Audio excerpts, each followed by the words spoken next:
द्वारकामयी hotel जे गणेशपेठच्या हद्दीमध्ये आहे, त्यांना मेलवरती थ्रेट कॉल आला की तुमच्या हॉटेलमध्ये काही ठिकाणी पाईप बॉम्ब लावलेत असं त्यांना थ्रेट कॉल प्राप्त झाला. त्यांनी तात्काळ पोलीस स्टेशनला कळवलं सकाळी 7:45 वाजता. मग आम्ही आमच्या टीम घेऊन BDDSच्या ज्या टीम आहेत त्या टीम या ठिकाणी घेऊन आलो. जे काही इनमेट्स आहेत ह्याच्यामध्ये कुठेही थ्रेट कॉल आल्यानंतर त्याची एक SOP असते.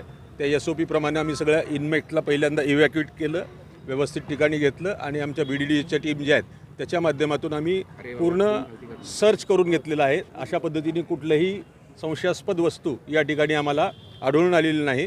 तरीही पुन्हा एकदा म्हणजे त्याची पद्धत असते त्या पद्धतीप्रमाणे परत एकदा आम्ही पूर्ण सॅनिटाईज करून पूर्ण बघत आहोत त्या गोष्टींनी आणि अतिशय काळजीने आणि बारकाईने याचा आम्ही कॉग्निझन्स घेतलेला आहे.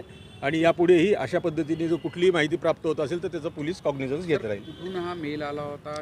त्याच्या संदर्भात आता आमचं पुढचं जे फर्दर इन्व्हेस्टिगेशन आहे टेक्निकली ते सुरू आहे. सर, देशभरात अशा पद्धतीच्या धमक्या त्याचाच एक भाग वाटतो की काही वेगळं वाटतंय की मुद्दाम नाही, केलं? प्रायमा पेसी कुठलीही गोष्ट आपण एकदम सिरियस घेऊनच त्यामध्ये बघणं गरजेचं आहे. जरी तो फेक जरी असेल तरी त्या दृष्टीने आम्ही एक सिरियस कॉल आहे या दृष्टीने त्याच्याकडे लक्ष देऊन आहोत.